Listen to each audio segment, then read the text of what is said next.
What's your baseball philosophy? What got you so far? Just I don't know, man. I just show up and try to play hard. You know, there's a lot you can't control in baseball. Outcomes, just try to come and get in the routine and do the same thing day in and day out and hope for the best. You know, try the ball hard, and if it falls, it falls. If it doesn't, we'll come back and try again tomorrow. How about hitting? Do you have one approach for each pitcher, or do you try to approach them all individually? Individually. You know, I have a plan what I want to do, and then my approach will kind of dictate off what kind of pitcher's throwing. I take lefties a little bit differently than I would righties, just because I'm a left-handed hitter. So it varies, but the game plan is the same. Trying to get a good pitch, trying to swing his pitch is one of the keys to success. And like I said, try to hit hard. You can't control the outcome of it. Were you a first-round draft pick? No. When they talk about first-round draft picks, they talk about these guys that have all the talent in the world, and they have a lot of talent, obviously, because a lot of them go to the major leagues. Some of them, though, get passed up in the organization by guys drafted in the later round. Why is that? Talent only takes you so far. If you got talent, you don't work at it. And they're saying that it goes, hard work will beat talent when talent don't work hard. So, they do a lot of the draft picks first round off potential.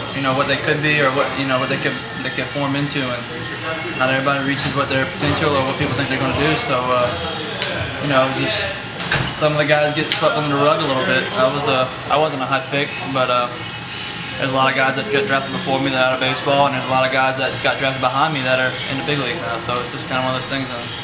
You got to be in the right place at the right time, but you got to work hard. Now, every team at spring training brings in more guys to compete with you at the major league level. How do you approach that? It's good. Competition's good. It brings out the best of everybody, I think. Sometimes if you give a guy a job and don't have anybody behind him pushing, he gets kind of nonchalant with his work ethic. So I think having guys on your heels and guys that can push you and compete with you is a good thing. Now, baseball is injuries, up and downs. You go to the major leagues, come back down. Has there been a time so far that you've wanted to leave baseball? No. You work your whole life to get here. I've been playing since I was 4 or 5. The amount of hours I put into the game, and just to get to the major leagues and get a taste of it was was well worth it. But you don't play to come to AAA and quit. It's one of those things where if the injury ends it, then that's going to be tough to swallow. But they're going to have to tell you, hey, you just can't cut it. And then if Texas tells me that, then I'll go somewhere else. And when 30 teams tell me they don't have a spot for me, then then we can live with it. But I'm not going to walk away. What are some of the things you learned about pro sport the hard way that nobody told you about? Just baseball has a bunch of unwritten rules. There's, when you're a new guy, you gotta pay your dues. That's just what you kind of learn that in college. If guys didn't go to college, and it could be a rude awakening kind of when you get here. That if you're a low man on a totem pole, you keep your mouth shut, show up and work, and you got to earn everybody's respect. You got to earn the guys in the clubhouse, your teammates. You got to earn their respect. Managers, you got to start from the bottom and build your way up, and you can't come into it whether you're a first-round pick or a 40th round pick expecting people to hand you stuff. You're drafted, and now you're the same as everybody else. You got to come in here and work hard, and let your talent speak for itself. Now, once you sign a contract, obviously you're a professional baseball player.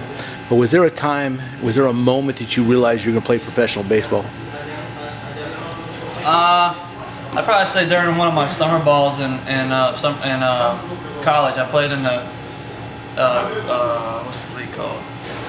Coastal Plains League, and had a hitting guy there that really helped with me, and kind of felt my game take off. Helped me a lot with the mental side of it, and then I went to my junior year and had really good numbers, and playing against good or decent competition, it started to click. Like I got a chance to do this, and I ended up getting drafted.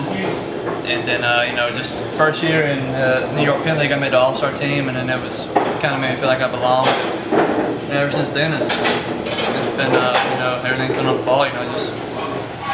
You're here. You can't sit here and sit back and be in awe of what's going on. You earned it. You belong here, and you're as good as everybody else. You gotta believe in yourself. Now, do you read the sports pages, or Major League Baseball or Baseball America ranks you and all that? Yeah, they come out with the magazines and stuff, but with the media and all that stuff now, you can't not hear it. But I don't personally look into it too much. Everybody's got their own opinion. Yours is as good as mine, and guys sitting behind the desk, a lot of them never played baseball before, so they're going off what they've read, and you just let them say what they want, and then when you make it and the guys say you couldn't, you kind of look back and smile and go about your business. Mom and dad send you stuff or say, Yeah. hey, this is what they're talking about? No, yeah, a little bit. Not my mom, my family, indirectly, some of my friends or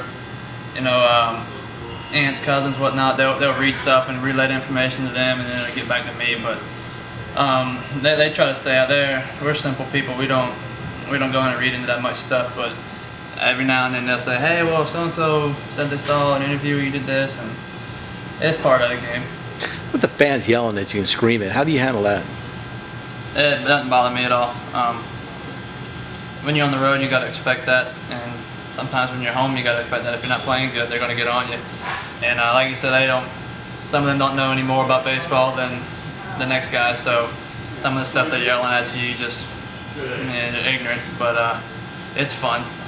It makes the game, exciting, and it kind of motivates me when you got guys telling you, yeah, you stink, you can't do this that much. And then when you do something good, it's kind of show them up. You just kind of catch their eye whenever you get a chance and just give them a smile and go about your business. What about the umpires? How do you handle the umpires?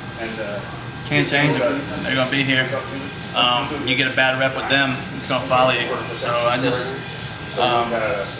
if they make a bad call, I won't say anything to them. If they make several, then there's ways to go about it where you can say, hey, I don't agree with you. I think you make a couple bad calls, so you take a better look at it. Just stuff like that, to where you can let them know you're not happy with it without showing them up.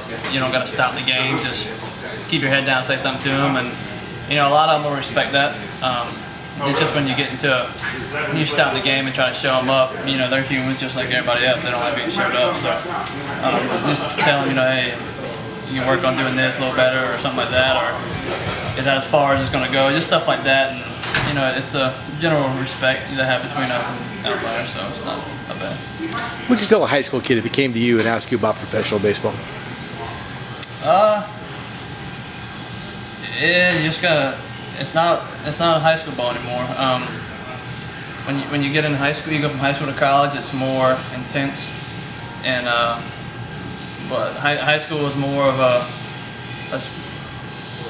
more of a team aspect. College, same thing, more of a team aspect. When you get to minor leagues, it's all about player development. They want to win, but it's not like as much as you see in college, where in the second inning you're bunting guys over. Like, they want you to mature as players and learn how to handle the game situations instead of. I think anybody would tell you that maturing players in the minor leagues is more important than wins and losses. If you mature the players the right way and everybody's doing what they're supposed to, then the wins are going to come. But that's one thing I had to get used to, is that it's winning and losing takes care of itself here. They're all about getting the players better and moving them up. And then when you get to the big league level, then you're back in that winning, like everybody's on the same page, and you might bunt in the second inning, depends on the game calls for. So.